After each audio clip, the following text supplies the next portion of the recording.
Hey, Fed Heads, welcome to another episode of Cigar Chat. This is episode 149. That means next week is 150 episodes for us, and that's a lot. We're going to be smoking the Saga Blend number 7 and drinking a couple of, I know Dennis has some beers. I've got a beer, a scotch, and a bourbon. So grab your cigar, grab your drink, and come hang out with us.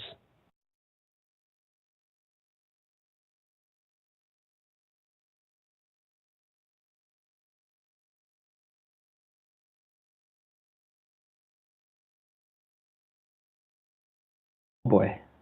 Hey guys, it's come to my attention that I said Cigar Chat in the intro. This is in fact not Cigar Chat. This is actually sharing our pairings, as I'm sure you gathered from every word I said besides Cigar Chat. So tonight we're smoking the Saga Blend number 7. Saga is a brand that is it's part of the De Los Reyes Cigars brand. If you're not familiar with De Los Reyes Cigars, I'm not that surprised. They're a fairly small factory for handmade cigars. They do a lot of machine-made business as well. But they roll a lot of stuff you've heard of and probably have smoked. But their name isn't out there a whole lot, at least not at the moment. So they roll, in addition to Saga, they also have their own brands under De Los Reyes. They have a brand called Don Julio. And then the stuff that people are more familiar with is the Debonaires and the Indian motorcycles. They're in, is it Santiago? Is that the name of the city in Dominican Republic? It is, yeah. I suddenly blanked on the name. I always forget it, too. I don't know why. Maybe it's because, every country in Central America has a Santiago. Absolutely. And so I always feel like it's wrong. But we're smoking the blend number 7. It comes in you can't really tell anymore, but it came in a Salomon Vitola, which now that I just realized I failed to get the exact details on the size. But I've got some other fun facts. I was talking to Jean-Michel, who's the brand ambassador for Saga and the De Los Reyes company. So I've got some fun facts here. So Saga, like I said, they're kind of they're under the De Los Reyes brand, but they're kind of marketed as their own brand, which is interesting. They've got a couple of really interesting things. We're going to do one of their short tails, which I really like. They've a bunch of little cigars, or not necessarily even little, but they're a bunch of cigars that each have a specific theme. Or they're showcasing something very specific. A lot of them are showcasing wrappers. I know the number 1, I think it is. Man, now I'm not thinking of the names correctly. But I know they've each got a particular tobacco that they're highlighting. So if you haven't checked them out, they're really cool. And they come in these really awesome boxes that when we were in the DR, Dennis was infatuated with. I'm so obsessed. They were just awesome in every way. And I just want to line my walls with these boxes. They look great. And it's a presentation that's been done before many, many times, but I think they really pull it off well. It's, you've probably even seen it because in the last few years, I haven't seen them as much. But I know about 6 or 7 years ago, they're really big with Altadas, but they're books. So it looks like a book that you put on your shelf, and I think they just did a really good job of making it look like an actual book. It felt really good. Classy. Absolutely, and it feels like they put as much detail into the packaging as they did into the cigar. Mm-hmm. But that's a lot of thought that went into it. We'll have another episode where we'll talk about some short tails, which I think will be fun. This is blend number 7. Jean-Michel said it was really easy to name because they had 12 blends that they were kind of deciding between, and they picked this one and were like, well, that's going to be blend number 7 because it was the 7th blend. This is really interesting. It's got a Habano wrapper from Brazil, which he says is very different from all other Brazilian wrappers, which, obviously it would be because typically we're used to seeing Arapiraca or Matafina or something like that. Yeah. And this is actually Habano seed grown in Brazil, which I have another thing to talk about seeds, but we'll talk about that a little later. The binder and all of the Lajeros are from Uncle Leo's Farms in the Dominican Republic, from Habano seeds. And wait, I have to reread this.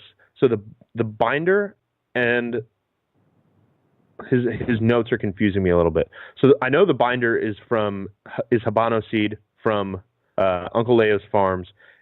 Oh, I see. So it's got a binder and Ligeros that are both from Uncle Leo's Farms. That's what it is. And then it's also got tobacco from Jalapa and Jamastran. All of those are Habano seeds. So it's got 4 different Habano regions in it. Or actually, I guess 4 different countries of Habano. Yeah, that's so actually really cool. Dominican, Nicaraguan, Brazilian, and Honduran.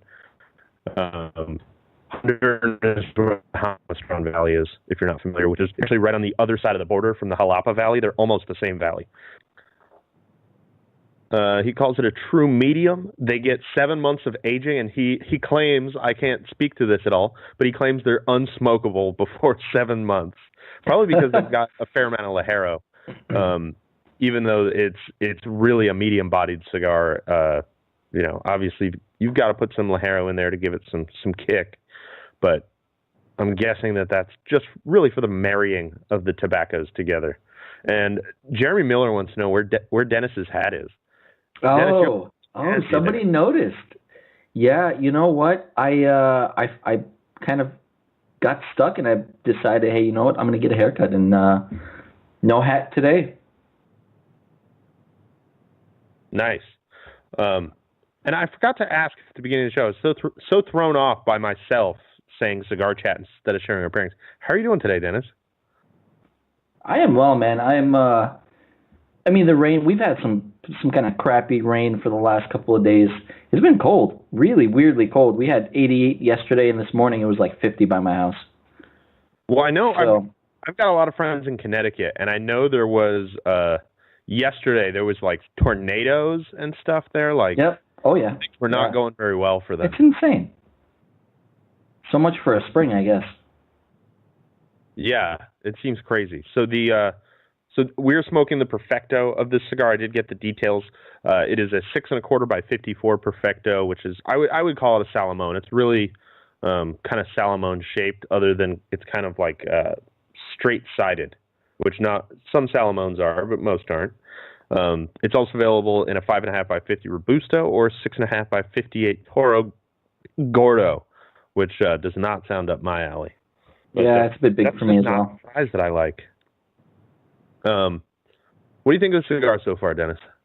It is a cream bomb, dude. I'm getting tons of this like insanely chewy cream. The flavor is still kind of subtle, so I call it almost like a nougat type of cream. Yeah, it's smoking really well. Yeah, I think it's smoking pretty good. I get a little bit of black pepper, like kind of almost more of a baking spice. Like it's not really spicy on your tongue. But there's a spice there that you can taste. It's hard to describe. Yeah, it is really subtle. And then it's got like a unique sweetness that I can't identify yet. It reminds me of like a candied nut or something. Like it's not ultra sweet, but it's a little bit sweet. And it's got like that creamy and woody kind of body to it. I'm digging it. I'm definitely digging it so far. So we're going to jump into our pairings here. My first pairing comes to me. It's an old favorite. I've had it on the show several times, like many times. Several might not even. Look at that lighting. It looks so good. That is liquid gold. I love that stuff. Oban 14. It's one of my favorite scotches. As I've said before, it's different from most scotches. It's kind of a mix of the Highlands and the Isla styles, and not really more of one than the other. It's kind of a mix of the two, because it's got a little bit of that medicinal, a little bit of that smoke, but then it's got that like light, fruity sweetness to it as well, which I really like. So they're a distillery that is on the west coast of the Highlands, so they're considered a coastal Highlands distillery, which is kind of where they get some of their more Isla style qualities. They were founded in 1974. The city of Oban, which is where or I guess it's actually a village. It's got 8,500 people in it. The village of Oban is actually was actually founded the same year, but after the distillery was constructed. Which seems crazy to me. I mean, it was the 1700s, so I don't really know what life was like back then. But they were just like, well, we need to build a distillery, so why don't we build it over there in the middle of nowhere? Yep. And then they just decided to start building houses, and it became a little village. Oban is, I believe, Gaelic is the correct language. I'm trying to remember what the language that it is, but it means little bay. And they've actually got an expression of Oban that's a no-age statement called Little Bay that I've heard very good things about, but I've unfortunately never had it. They make 670,000 liters or 177,000 freedom gallons. They only have 2 stills, and they are owned by Diageo, which is, I mean, they own basically all the distilleries, but, you know, if they're still only making 670,000 liters a year, they're not being pushed by Diageo for production or anything like that. No, definitely not at all. You know, they're still a very small distillery. They've only got like 4 or 5 expressions max. I think we only get 2 of them here. We might get a third one. I think we might get the distiller's edition here, but I've never bought that one. So I'm gonna take a couple sips of my Oban and see what Dennis's first pairing is. I'm kind of excited for my first pairing. It's a beer that I haven't had in a while, and I really wanted to push myself tonight to do Scotch, and I'm going to hold off because I have some really special stuff. So future show we'll do. Earlier in the show, next week is our 150th episode. I feel like that might be time for some highfalutin. Oh, absolutely. I feel like we got to go at least mid to highfalutin. I have a pretty good idea of what we might even smoke for that. Yeah, I think you have a good idea. We haven't discussed it yet at all, but I think we both have an idea of what we're going to be smoking. So my first pairing is it's got a really cool name. It's a collaboration beer from Stillwater and Hudson Valley out in New York, and it's called Hopvine Bling, which is kind of funny and kind of weird, and it's got this funky pink label on there. Baller label. Absolutely baller, right? Really snazzy. As us old folks would like to say, snazzy. And it's kind of cool. So this is a dry hopped Berliner Weiss with Sauvignon Blanc grapes. And it's like a really kind of strange, unfortunately I poured it into the wrong kind of glass tonight, so don't kill me on this, but it's insanely clear for a lot of Berliner Weisses that I've seen, especially dry hopped, because you end up getting some of the haze from all the dry hopping. In this case, pretty clear.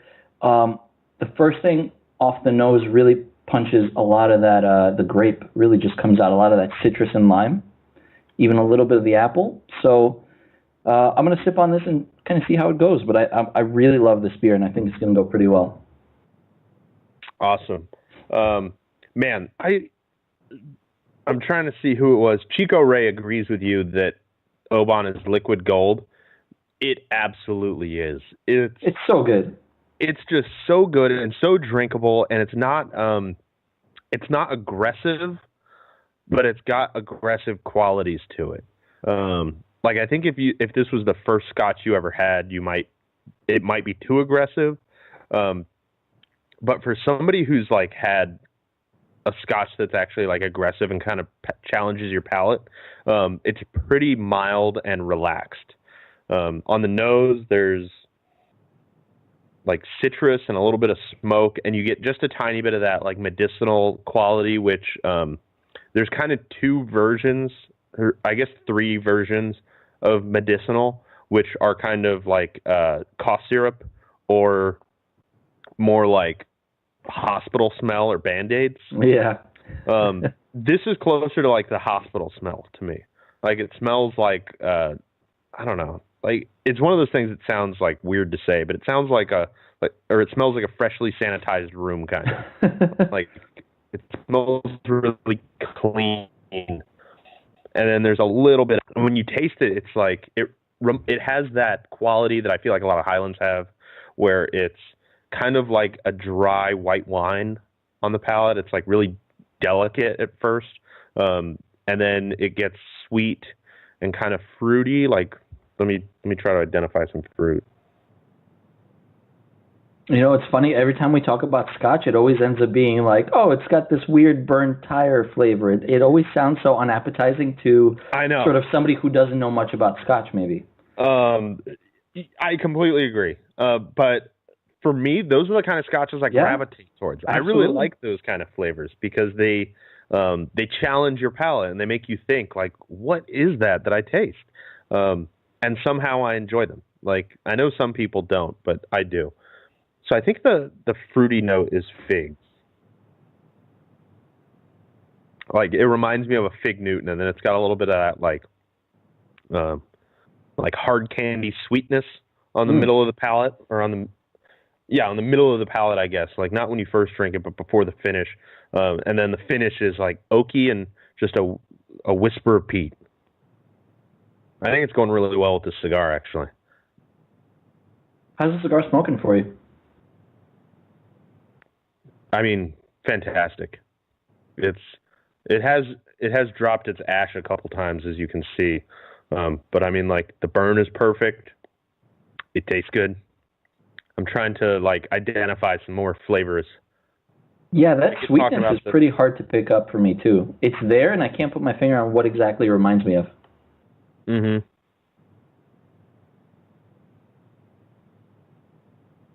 There's a little bit of, like, a little bit of almond, I would call it. Oh, what are those things called? I always forget their name. Those almonds with the stuff on top, the hard shell. You know what I'm talking about? Like an almond that's in the shell? Well, it's got like a candy shell on the outside.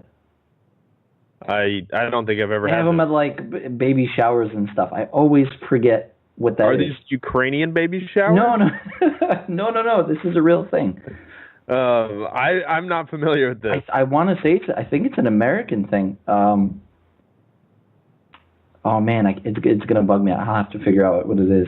But it's kind of like those. It's like that almond basically with a little bit of sugar coating on the top, like a hard candy basic sugar thing. I can see that because it's like a slightly sweetened almond. That's what it reminds me of. And people are arguing in the comments about, man, try Oban. I mean, the way I describe it is kind of like some of those like medicinal flavors and the peaty flavors are less aggressive, are far less aggressive than they are in an Islay whiskey. Definitely. And Jason Myers says Oban is really good. It's one of the classic malts for a reason. I would call it a classic because it's really in between those two styles. Like, if you like Scotch, you're probably gonna find something in Oban to like. That's what makes it so good, because it's really well rounded. It just kind of hits all the bases just a touch. Like, some of the bases it's like skipping over almost, but it's still kind of touching them.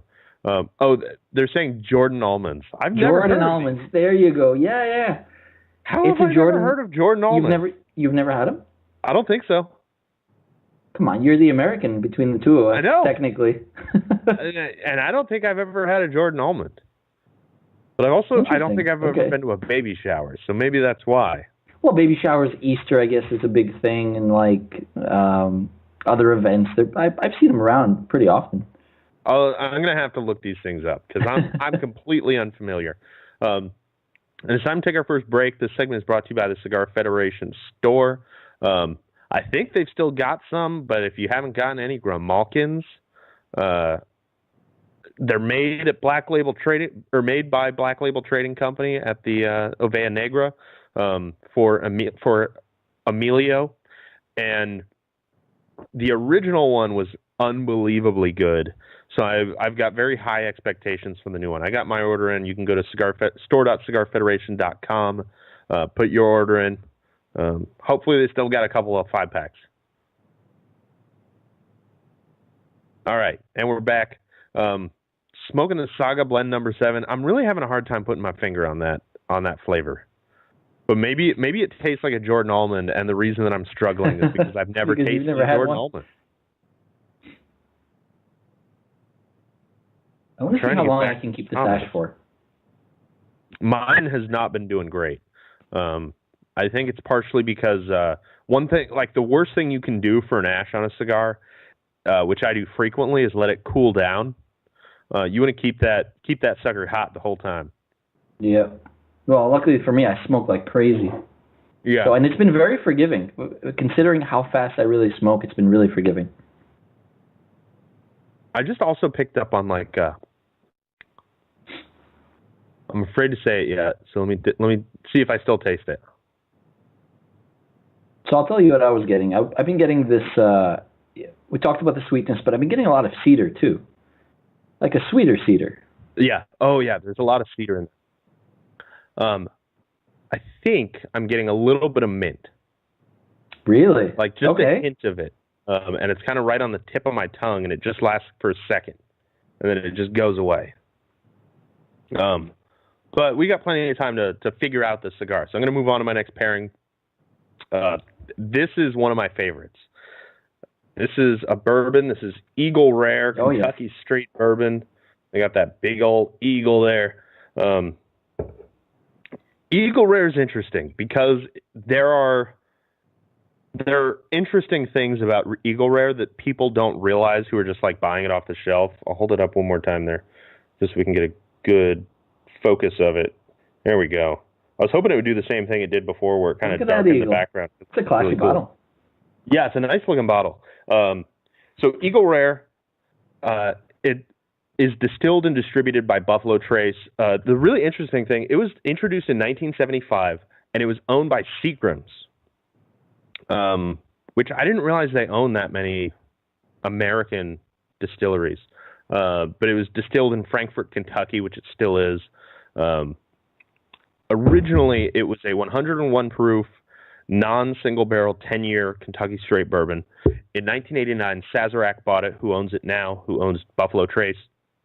And it's now made by at the Buffalo Trace distillery, or one of their distilleries. So the really interesting thing about it is, well, there's two interesting things because so you'll notice here, there's no age statement on there.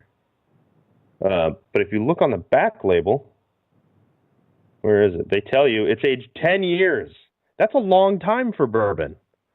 And if they're putting the age statement on there, that means it has to be over 10 years. So it's very surprising to me that they don't market it as 10-year. They used to market it as single barrel, but they no longer do. And it's not because it's no longer single barrel. Legally, they're no longer allowed to call it single barrel because they switched from hand bottling to a machine bottling line in 2005, and so what happens? They put single barrels into whatever device fills the bottles, and then once that barrel is done, they put another barrel in. So it's possible for one bottle to contain whiskey from two different barrels because they don't flush the lines in between, which you kind of have to do if you're going to call it single barrel.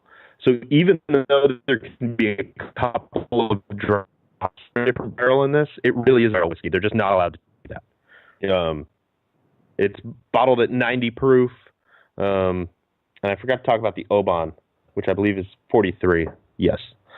And man, it's just a awesome whiskey. It's apparently, so what I've been reading about it today is I think it's harder to find than I realized because there are several shops in my area where I can just walk in any day of the week and buy a bottle of this for $30, which is an insanely reasonable price for a 10-year-old single bottle. But in a lot of places, it's actually allocated where stores will only get a certain number of bottles per year. Or per release. But here it just sits around. It's not hard to find at all. Like you might have to go to 2 or 3 shops to find it because not everybody carries it. But the shops that carry it pretty much always have it. So I'm gonna take a couple sips of my delicious Eagle Rare here while you talk about your next. Man, I've seen Eagle Rare for like $55-$60 in the city. Wow, that's crazy. Which is insane. But then again, the MSRP is like $3. Yeah. and it's crazy. And then you have stuff like Lefroy 10, which certain places in the city, they sell it for something like $105, $99 or $105, which is crazy. Yeah, that's insane. It's good stuff. It really here, is. And that's a lot. Like, there are a lot of places in the U.S. where you can get it for under $30. Absolutely, yeah. So let me get into my next pairing. I wanted to give these guys another shot after last week was a little bit rough for me. I'm going back to Bolero Snort from New Jersey, and I wanted to give this beer a try. I haven't had it before, and it is called Cyber Bullied. 0 IBU Cyber Bullied. Another very cool label, especially from them. That one has actually been on the show before. Has it? Yeah, which makes me worry a little bit for the age. The last time it was on the show was about a year ago when Matt had it. Oh, Matt did it. Yeah. I think Matt really enjoyed this beer, and likely he had it when it was a lot fresher. Unfortunately for me, there is no date on it, but I'm pretty sure this is kind of oldish. But this one comes in at 6.9%. So just to go back to my first beer, that came in at 5%. So kind of little gradual slope, nothing crazy, not like my usual. But these guys did a little bit different thing. So 0 IBUs, we see this, these days it's very popular, kind of a up-and-coming thing. Everyone wants a 0 IBU beer. 6 Point is doing a lot of that stuff now. And what that really means is you are doing all your hop additions post-boil. So you're doing just basically aroma and flavor. You're dry hopping, you're adding, in the case of this beer, they've actually added Citra powder, the lupulin powder. Oh, wow. And they dosed it with Amarillo as well. And they just keep chucking stuff at it, insane secondary dry hopping on there. And it's supposed to be really kind of very tropical and fruity, and I'm getting some of that, but I just think it's the age, man. It's really hard. When you're not bittering at the boil level, unfortunately, those beers do have a very short shelf life. Yeah. Well, Bolero Snort is phenomenal. I have to give them a lot of credit because these guys, for those of you that don't know, they're actually Gypsy Brewing, and I believe it's out of Pennsylvania. And I think Gypsy Brewing is awesome. Anybody could put a couple $1,000s together, go to a brewery and say, hey, can you make me something? And start your kind of business that way. And I think it's a really cool concept. Yeah, I think so too. So the Eagle Rare is a little hot. On the nose, there's like so much oakiness. It's such an oaky bourbon. And from what I've read, it's presumed to be a low rye mash bill, which I would believe because it doesn't have that spice. It's got like candy sweetness and just barrel, just char and oak. I think I just party fouled. Oh, your ash fell right in the lap? Oh man, no, it fell on the table thankfully, but it finally fell off. It was going pretty well for a while. To be honest, that happens to me like at least once a day. It's a very frequent occurrence for me. Ash pants. Yeah, all of my pants are just covered in ash. I've just given up on taking care of it. That's okay. It preserves them. So the Eagle Rare's got a little bit of that. I feel like the predominant flavors are vanilla, a little bit of cherry sweetness, and then it's got a touch of like that bitter char note that you get sometimes from like a heavily charred bourbon. Oh, I love that. I really love that. And then it's got a long I guess hard candy finish is what I would call it.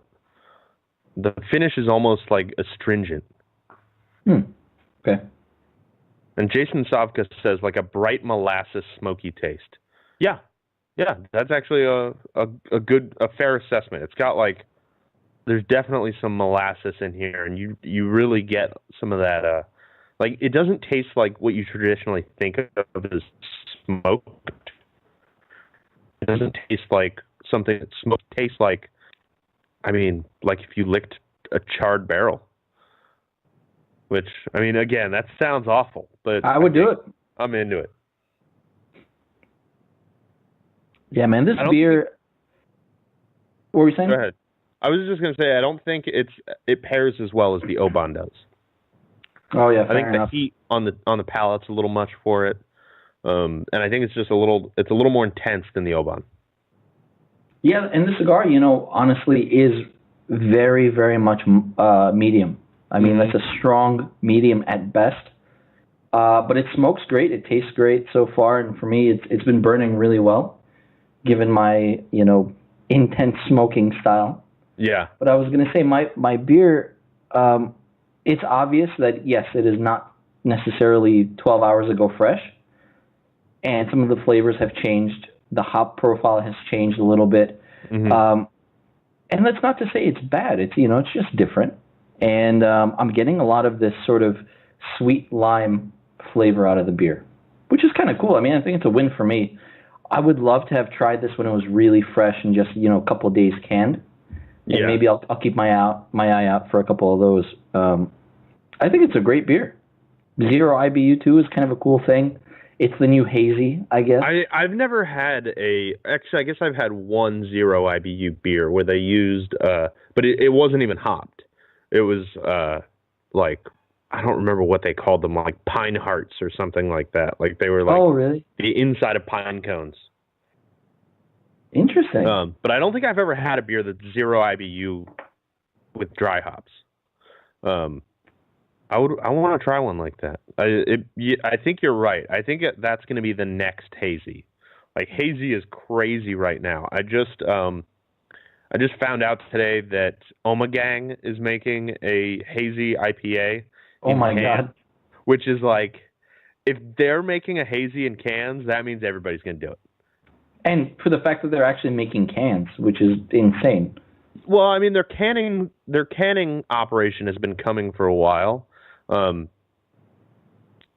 I can see why they would do an IPA first, because I don't know how well like a Belgian bottle conditioned beer would do in a can. I think it would change it a lot. Definitely, yeah. It certainly wouldn't be the same profile for sure. But it's just, they're the last brewery I expected to have a hazy IPA. That's nuts. I mean, I think, you know what, next we're going to see Anheuser-Busch coming out with some hazy stuff. Mm-hmm. That's going to be the killer for haze, and then 0 IBU is going to come back, and I feel like, honestly, we're going to see a lot more expressions in the cider and the sour side of the house. Yeah, I think those are coming.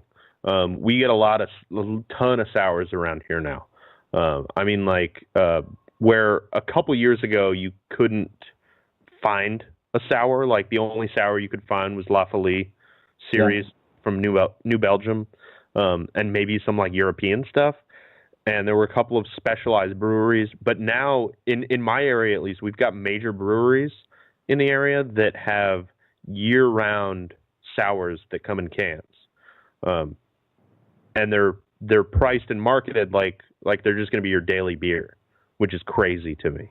I mean, it's not totally crazy because I buy those, but it's crazy to me because I never thought I would see sours on that kind of level where people were buying it as a daily beer. It's nuts. It's totally exploding, and you have a lot of sour blends too coming out. You have a lot of dry hop sours as well, which is kind of cool, and it's sort of merging the IPA and the sour side of everything. Yeah, I've had a couple of fantastic sour IPAs. I think that the bitterness of hops and like the fruitiness goes way better with sour than I would have expected it to. As long as it's not something that's like insanely sour, I think hops can actually work really well.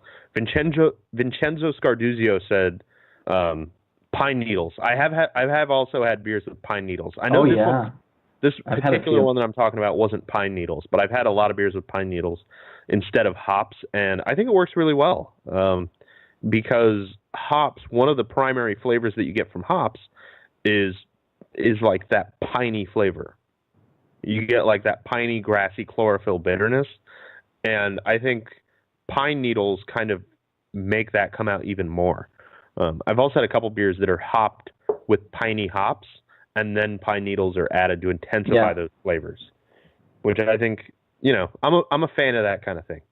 Even Tarragon Tarragon has I think in the last couple of years has really exploded in the homebrew scene, and people are making these crazy beers with Tarragon, and it's such a unique flavor, and it's really, if you haven't really had anything, go to your local like European markets. Any Russian store will have something called in English I guess it's called a Tarragon soda. It's like super green. Yeah, we have a couple of Tarragon sodas locally. And I think that's a really good way. If you have a sip of a Tarragon soda and you hit an IPA, it gives you a good idea of what those taste like. It's kind of cool. I'll have to try that. So I'm gonna move on to my last pairing here to talk about that. First, I'm gonna pour the rest of it into this glass here. So my final pairing comes to me from Modern Times Beer. I've been talking about them a lot lately. They make a lot of really good beer, but I happened to do a beer run there a month ago. Actually, I guess it was less than a month ago because of when this was canned. I think they're just doing some really awesome IPAs, and they get experimental with their IPAs. They have a ton of single run IPAs, and this is one of them. So this is Outside Worlds from Modern Times Beer. What a nice label. Their labels are always so cool. Label. I think this one is so good. It's 3 colors, but they make it so complex and awesome looking. So first I'll tell you a little bit about Modern Times in case you haven't been listening. So they started with a 30-barrel production brewery and tasting room in Point Loma, which is a neighborhood in San Diego, in 2013. And it was started by Jacob McKean, who was a former employee of Stone Brewing, who everybody listening is probably familiar with. Now they have 2 breweries in San Diego, 1 brewery in LA, and this year they opened one in Portland, right here where I live. It's called the Belmont Fermentorium. It's open now, but they're planning on expanding it pretty significantly. They're basically they moved into an existing brewery. They basically just bought it from them. They're actually leasing the building from the brewery that owns it. But the brewery that owns it shut down. So they're not planning on making more beer. They're just a landlord for Modern Times now. They moved in there and basically set up their own bar and everything like that, kind of redid the place to make it look more like their kind of style. But they're using the existing brewing equipment. They've also leased out the building next door, and they are planning on building a much larger production facility. They haven't specified exactly how much, but they say it's going to have a capacity of about 20,000 barrels per year of beer, which is, 33 gallons to a barrel? Or 31? So that's something like 600,000 gallons of beer. That's a lot of beer. They're planning on making a full-on production facility that's going to basically supply the entire Northwest with their beers.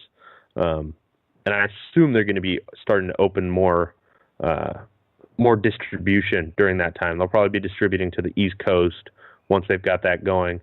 It's going to have stuff they're going to have a coffee roaster in-house because they did that in their original brewery for I think a couple weeks ago it was that I had Devil's Teeth, which had bourbon barrel-aged coffee. So they actually roast that coffee themselves and then barrel-age it. So they're planning on having a coffee roaster. They're going to have a cafe. They're going to have a rooftop patio bar. They're going all out. And so their description of this beer is it's the latest in their spectacularly tasty double IPA series. It's a glorious, juicy, party-stuffed juice. Wait, I misread that. It's a glorious juice party stuffed with ridiculous quantities of Citra, Simcoe, Centennial, and Idaho No. 7 hops. Ready your face for a magical rainbow of tropical, citrusy, stone fruit-laden awesomeness.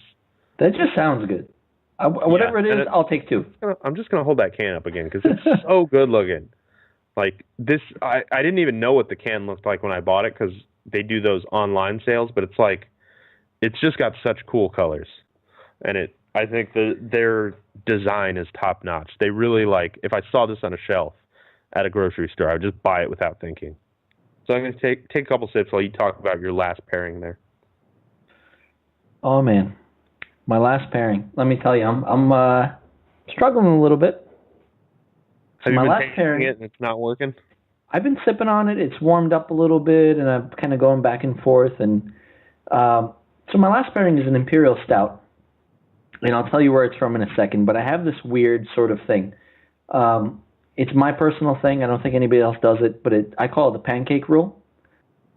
So if I would enjoy this beer, this Imperial Stout or whatever, specifically with stouts, if I could enjoy it with pancakes or put it on my pancakes or whatever, if it's like a good like breakfasty type. If it would deal, work as a syrup. If it would work as a pairing with pancakes or as a syrup it's a weird thing, but I feel like it's funny because a lot of beers, stouts especially, that I really enjoy, kind of fit into that. And I do the pancake roll thing, and I say, well, would it work with pancakes? Do I like it? Let me tell you what it is. It's a local brewery in New Jersey called Cypress Brewing Company, and it is their ossified oatmeal imperial stout. And it comes at 9.5%, so it's pretty much up there, standard imperial level. The difference is they actually flavor this with Irish cream flavoring. They actually don't specify what that is. Huh. So it's one of those like... So it could be... Yeah, I kind of hate when they do that. Like, what is that? I don't know. Because does that mean you're using the that stuff they pump into your drink at Starbucks when you order an Irish cream, or are they putting like Bailey's or something like that? Or are they making Irish cream and putting it in there? I mean, is it so vague? Is it like fresh cream from a cow with a leprechaun pressed into a juice and then added to it? Like, I don't know. Could be a lot of different things. But I'll show you what it looks like. But obviously, it looks like every other imperial stout you can see. The only difference I would say for this, it's really thin and very effervescent. So too many bubbles. It's kind of like champagne quality. That does not sound like my kind of stout. Yeah, for me as well. And that's, going back to this, my silly pancake thing. Generally with pancakes, they have a lot of flavor. They have a lot of body. They're kind of heavy, right? You want a beer that will fit well with that. And generally a lot of stouts are really good for that. That's hence we have our breakfast stouts, right? Yeah. But the flavor is really strange. It's not like... it doesn't have that Bailey's flavor. It has this weird, like, peanut buttery... So here's what I would encourage you to try with that. So what I've had some success with like those stouts that are just not like viscous, they're just thin and too bubbly. Take that bottle, leave the top off, and stick it in your fridge until tomorrow afternoon. Really? And drink it when you get home from work, and see if that helped. Because I feel like a lot of them get overcarbonated, and once they lose some of that carbonation, they get better. Yeah, and I've had mine setting out for a while, for over an hour now, just for that reason, just to get some of the bubbles out. And you know what? It's not to say that it's a bad stout. As a traditional stout expression, I think it's really nice. And maybe without the flavoring, it would be sort of, get a couple extra points for me on that regard. I don't know. We'll see. Let's let it warm up a little bit and see what happens. All right. So I'm drinking my IPA here. I forgot to hold up the IPA. It's like milkshake colored. I mean, that you can see the color a little bit like back here. I mean, you can't even see it there. It's like, I mean, it looks like an orange milkshake. It's like this is one of those beers where they don't call it a milkshake IPA, but I feel like it's so creamy that it has to be. It might as well be. Yeah. Yeah, there has to be some like milk solids in here. It's super sweet, but not in the way like I think we talked about this 2 weeks ago or so. How the double IPA style used to be ultra hoppy, but an ultra malty like mash bill or an ultra malty, I don't even know what to call it, grain bill. and then you end up with like this super sweet, syrupy flavor that's also really hoppy. This is the opposite of that, the complete opposite. All of the sweetness is mixed with the hop flavor, so it tastes more like a fruity sweetness, rather than like that syrupy, malty sweetness that you get from some doubles. Yeah, that's pretty much like comparing a Stone of Ruination to maybe like a Lawson's Sip of Sunshine. Mm-hmm. Exactly. It's not as bright. The malty version is not as bright. Yeah, Vincenzo says residual sugar. Yeah, so this doesn't taste like the residual sugar that you get from a really, really malty beer. I mean, it really tastes like there's like peach and mango in here. And like almost strawberry. I taste strawberry. That sounds phenomenal. It's really good. If this wasn't my last can, I would send you one. Oh, I'm so jealous. I'll just keep sipping my Irish I'll cream buy it next time it comes stout. out. So, I mean, like Dennis said, it's a phenomenal beer. It does not work with the cigar at all. Not even a little bit. It turns the cigar into straight up cedar. Nothing but cedar. I got to take a sip of Oban to clear my palate before I get back to smoking my cigar. You know what? I have the same effect for my Imperial Stout. It's just, it's really sweet too. The Bailey's flavor is obviously there, but it's a little bit weird, a little bit different. I mean, typical when you have these kinds of flavors in beers, you do lose some of that original quality. The fermentation, the barreling, the aging, the bottling even, it does have an effect on the ultimate flavor. Yeah. And for me, it's the same thing. I think it's taking away from the cigar because the cigar itself is really just kind of mild. It really needs something a little more subtle. Mm-hmm.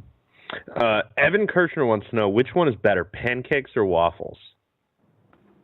Well, that's a good question because, see, you can stack both, but waffles you can stack higher because they have the ridges, and you can stuff things between the ridges. I mean, that's true. So do you say waffles? I'm going for waffles.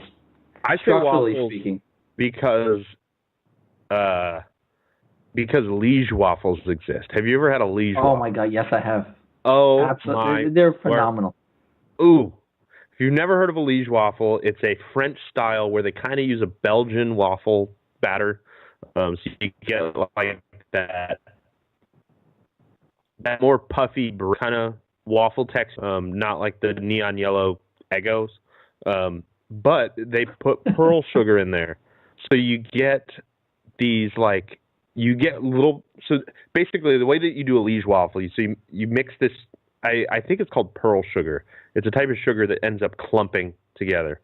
You mix it up, you make your batter, and then you let it sit for like 3 days in the fridge. And what happens is the sugars form pockets. So there's little lumps of sugar in there. And then when you put it in the waffle iron and cook it, they use Belgian waffle iron, so you end up like with those really thin ridges. And anywhere that there's a little sugar, it like caramelizes and turns into like this crunchy, delicious caramel. It's wonderful. It's pure magic. Nothing stands up to Liege waffles. My thing. Pancakes are good, but pancakes are good, and for me as well. They're okay. I'm a waffle guy, but dude, a Liege waffle with a goose, any day, anytime. Always love that pairing. It's just phenomenal. Jason Savka says, where can we get these in Alberta? Where can you get what? Are you talking about the beer or the waffles or the cigars? Let me know, and we'll answer you. As best we can, at least. How do you think the cigar's shaping up, Dennis? I really like that it hasn't... at this point, I'm pretty far in, right, getting toward the end. It hasn't really changed much. It's stayed really consistent for me. And the flavor, ultimately, I'm getting more of a warm kind of cedar flavor to it, but it's still really good. I think it's great. Definitely medium, though. Jason Savka, he wants to know about the beer. So I'm guessing you're talking about my beer, the Outside Worlds from Modern Times.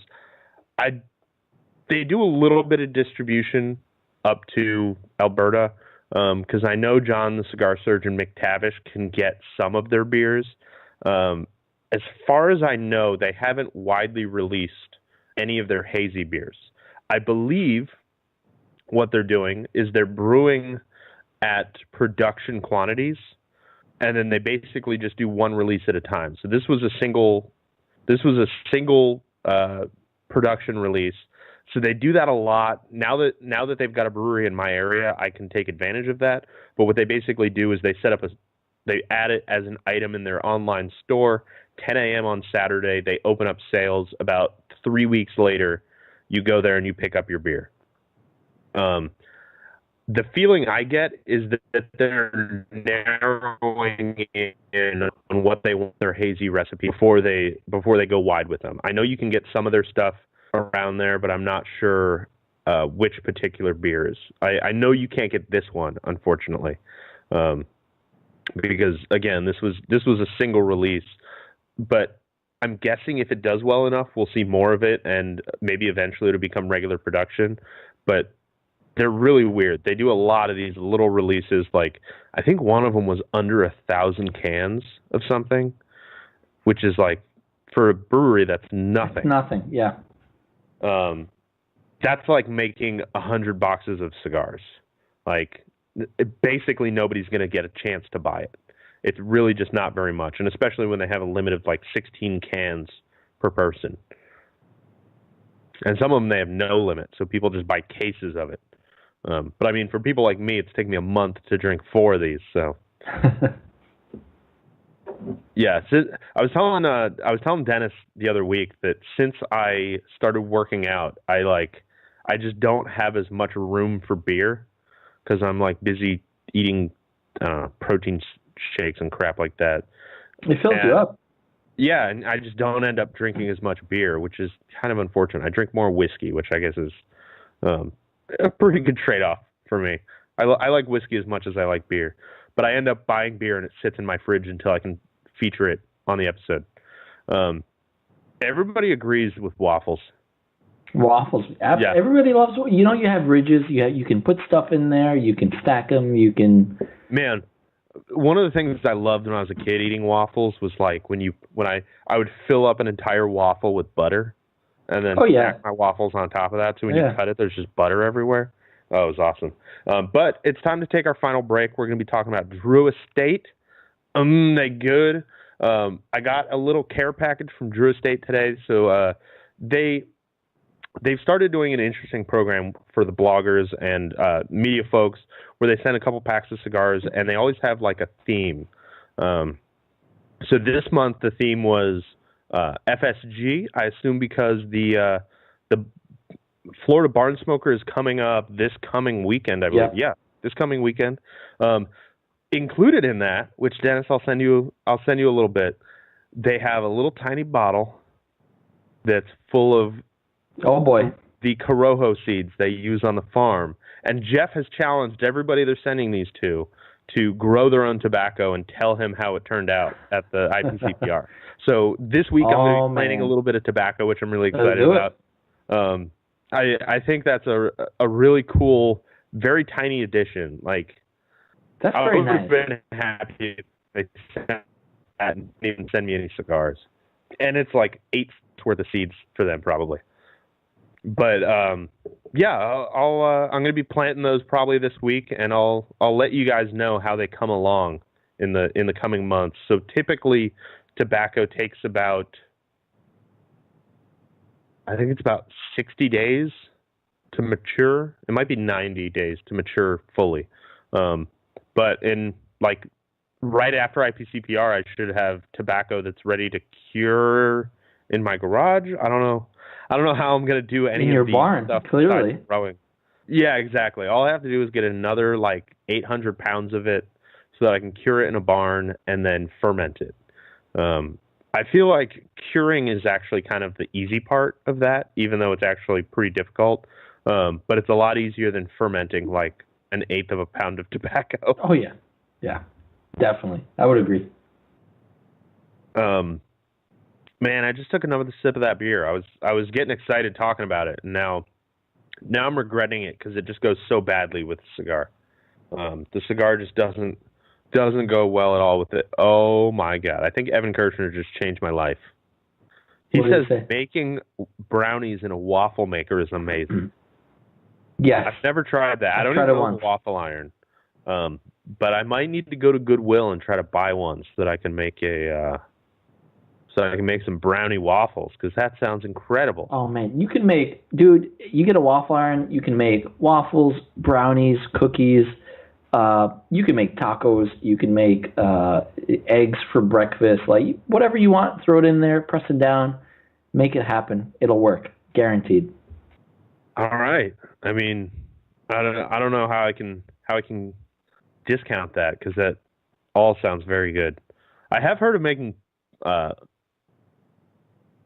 bacon in a waffle iron. I've heard that turns out pretty I've never tried it. A lot of people do it. From what I've heard, basically the grease fills up all those little cracks, so you end up not having like issues with grease getting everywhere, but you also end up cooking both sides at the same time. Yep.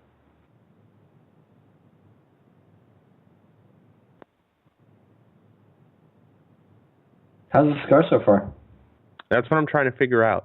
It's the retrohale is spicier than I would have thought. I'm just noticing that I haven't been retrohaling that much.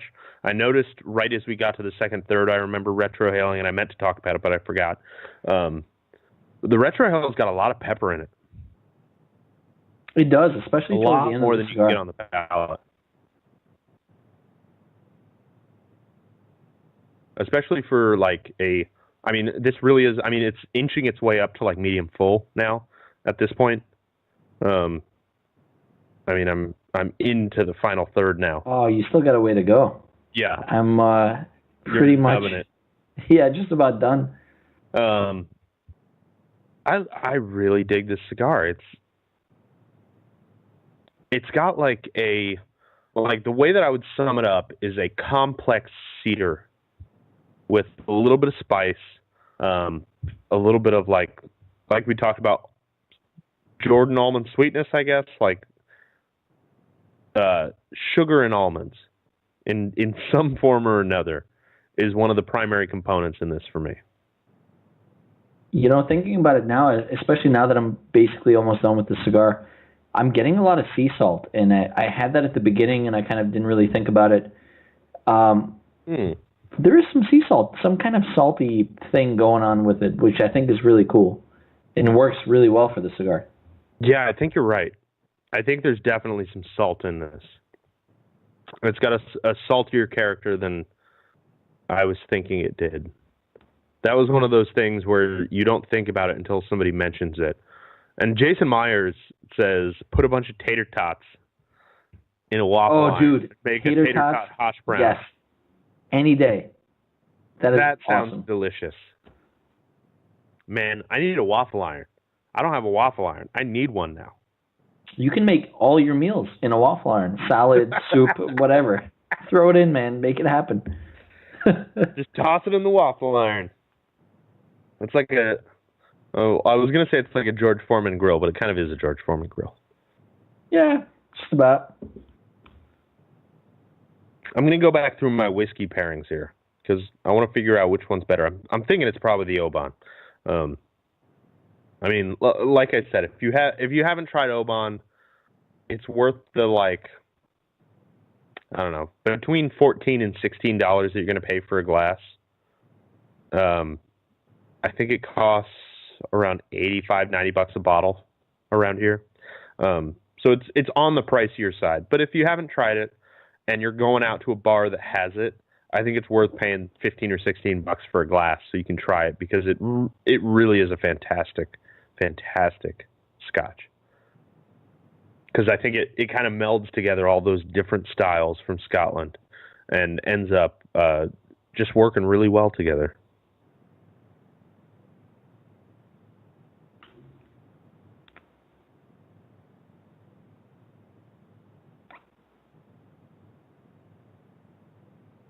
I think I trying to figure out exactly what the flavors are in the cigar. What's your pairing of the night? I'm going to go back to my first beer, which was the Berliner Weiss with Sauvignon Blanc grapes, the Hopwein Bling. It's got just enough bite, and it's especially very light, even at 5%. It's really light, and it doesn't take away from the cigar. And compared to the other two beers that I had, definitely it's my winner for the night. I just went back to my Eagle Rare. For me, Oban is the winner of the night. I feel like Oban is one of those no-brainer pairings where just about everything is going to pair pretty well with it. Yeah. It's so well-rounded that anything that pairs even decently with Scotch is going to pair really well with it.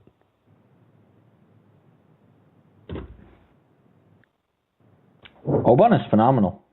Yeah, I love it. And it's one of those whiskeys that, for me, I keep a bottle of it on hand all the time. I'm never... Like, Oban and Lafroig are my two go-to Scotches.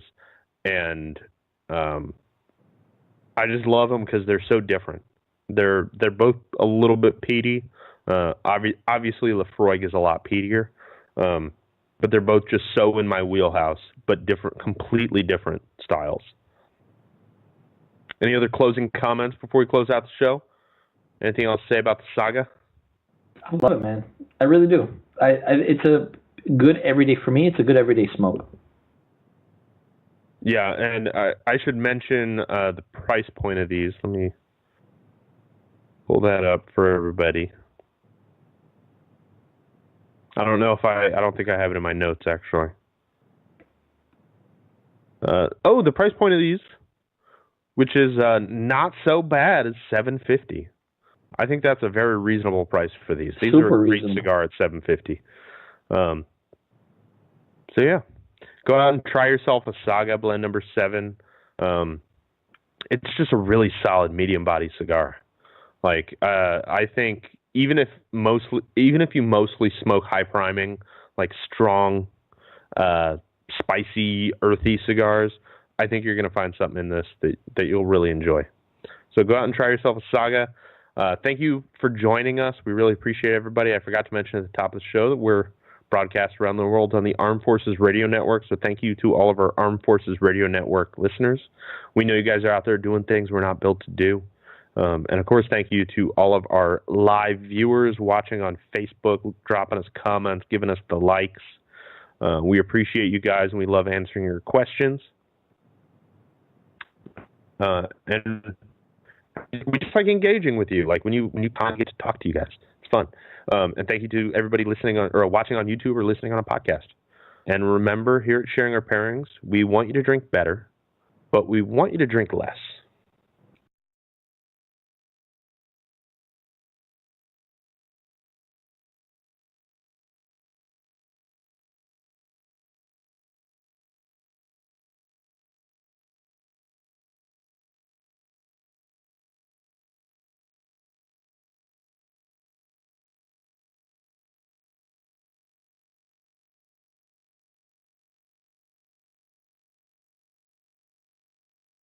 And let people ask some questions. Right. Let's talk about waffles and shit.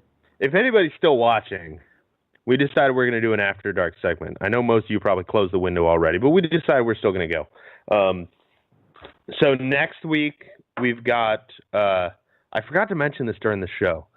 Next week, we've got Juan and Bill from Protocol Cigars, from Cubaraqueño Cigars, who does all of the Protocol cigars.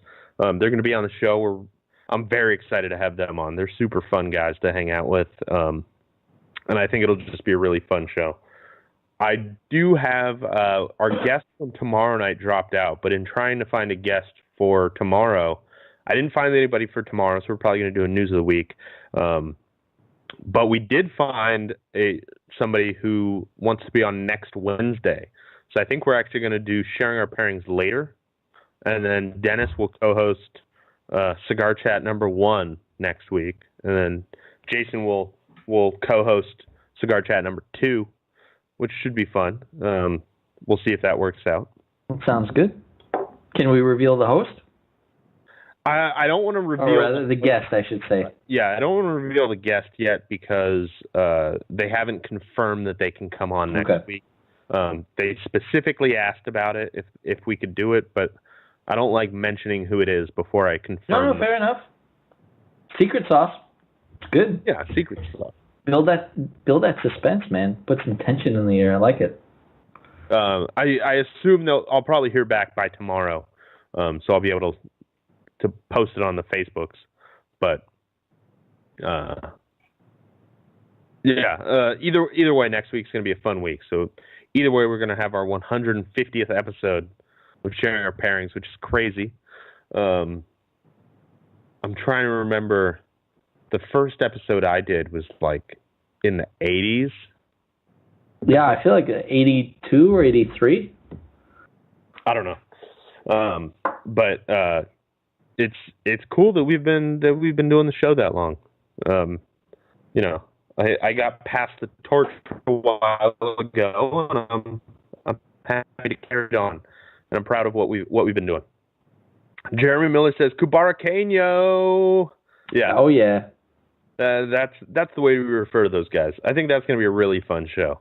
I'm really excited. I'm hoping that I can get some of their new cigars in by the time the show goes live. I don't know if they'll make it here in time.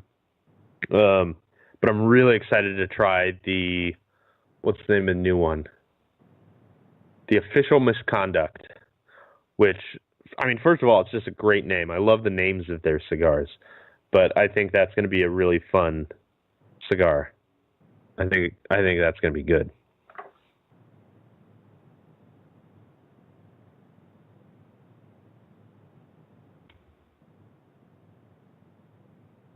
What else we got going on, Dennis? I see you looking all around. I'm just curious. Oh, so I have my giant screen right in front of my face, and I'm sharing so I'm running this off of my laptop, and I'm sharing or extending my screen over to this TV that I have in front of me, which is way too big for this table and way too close. So I look like an idiot when I'm looking at stuff. But I was just thinking about something. Do you remember the Herrera Esteli Miami? Of course. I really, really liked it. Yeah. I thought it was great. But then I thought, you know what? I need to stock back up on some of those. Just the regular Herrera Esteli. I actually, I did a little bit of stocking up on Drew Estate last week. So, as people who watched last week might know, we didn't have Cigar Chat last week because there was an event with Fabian, and we went to hang out with Fabian at his event. And, I stocked up on a couple of Drew Estate cigars. I'm really excited that if you've been to a Drew Estate event within the last year and a half, maybe 2 years, you know that if you go in and you make a purchase and show them that you have the Drew Estate app, or the Drew Diplomat app, rather, you get a couple of free cigars, maybe one, maybe two. So this time it was a T52 Corona. Oh, all right. And the I don't remember the name of it. It's the new Hoy de Nicaragua with the blue label. I think it's based on the Classico blend, but it's like a Lonsdale. Yes. I can't remember the name. I know exactly what you're talking about. I think it's called the 50th anniversary. It might be, actually. And I believe it's based on the Classico, but I'm not sure. But I'm really excited to try both of those. I'm gonna try to review both of those, possibly a group review with Jason or something like that.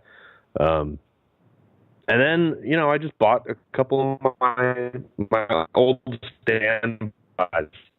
Some Uncrowned. I smoked one of those today. I just love that. A couple of Uncrowned Corona Vivas. Some good stuff. I love that sun-grown, man. It's insane. It's so good. And I'm sure we'll talk about it because we're going to do a News of the Week episode tomorrow.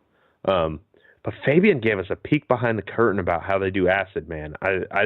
Really? I'm afraid to talk about it on like live on video, but he explained part of the process to us, which was very surprising. And it's not surprising that he would tell us anything. It's surprising because our other people at Drew Estate, when you ask about how acids are made, they're like, Yeah, they're very. It's and they change Willy Wonka. Like, yeah, they don't want to tell you a single word.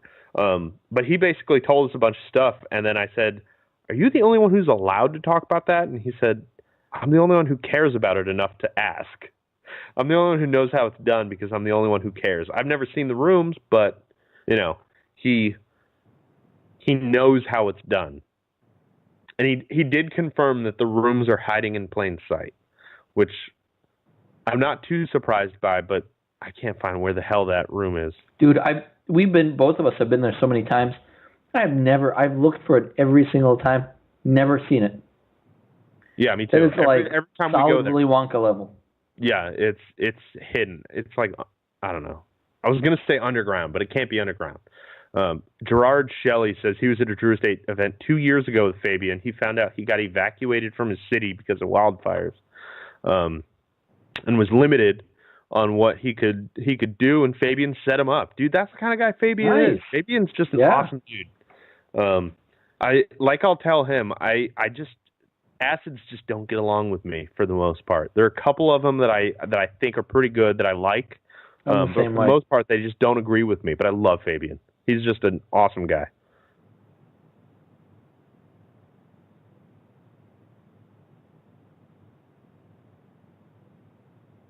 Man, I'm still trying to decipher this cigar, and I wanted to point out a really interesting thing that I forgot during the show. So you can see here, if the video is clear enough, you can see that the word Saga is printed in kind of brown.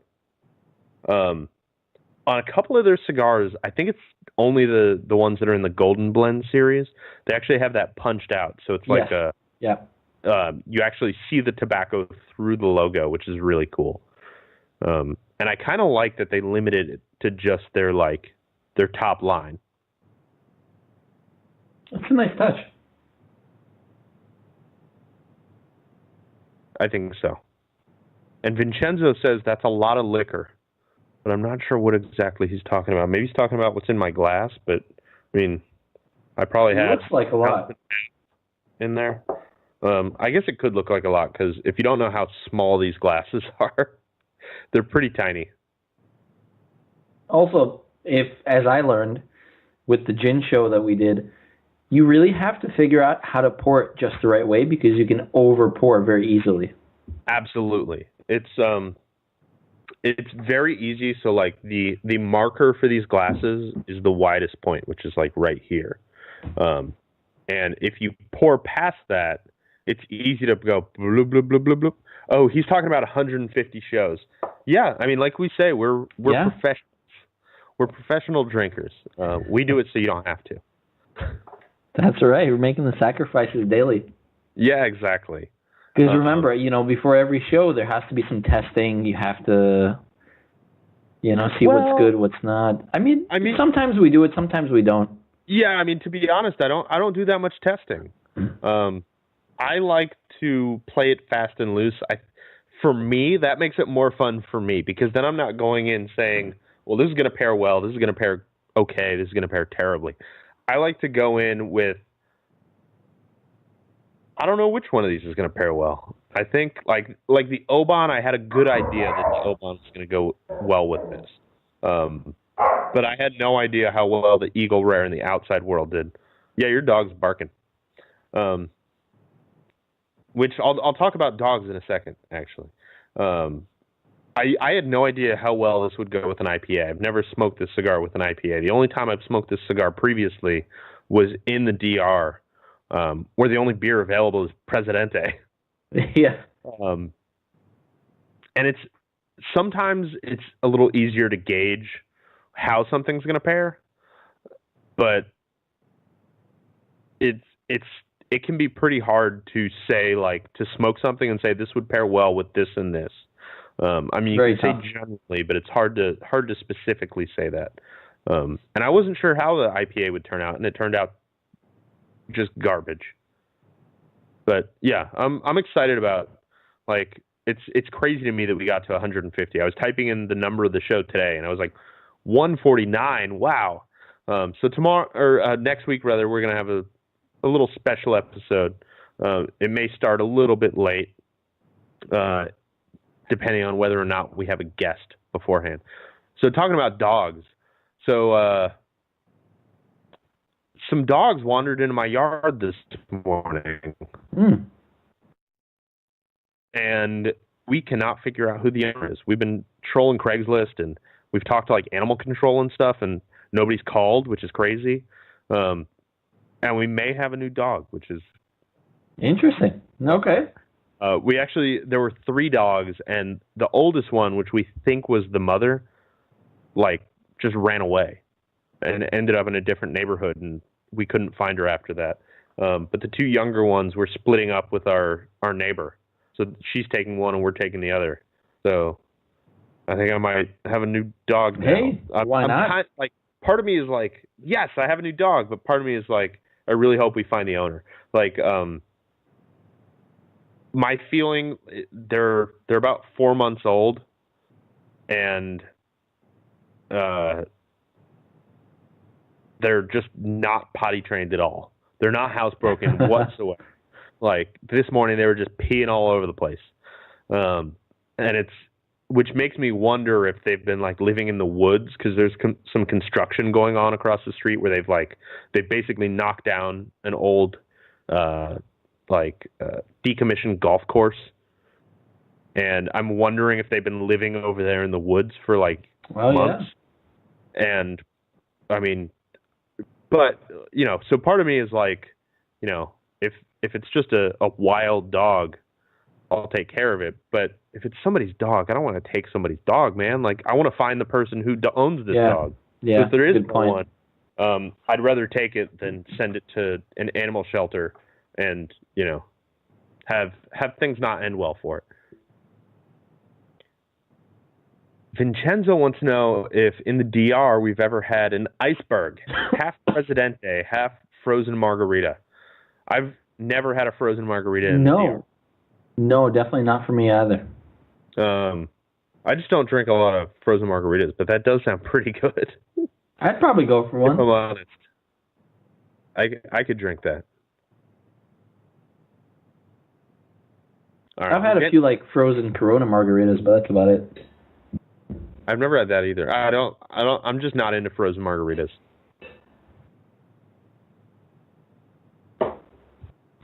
Evan wants to know what kind of dog. It's a German Shepherd.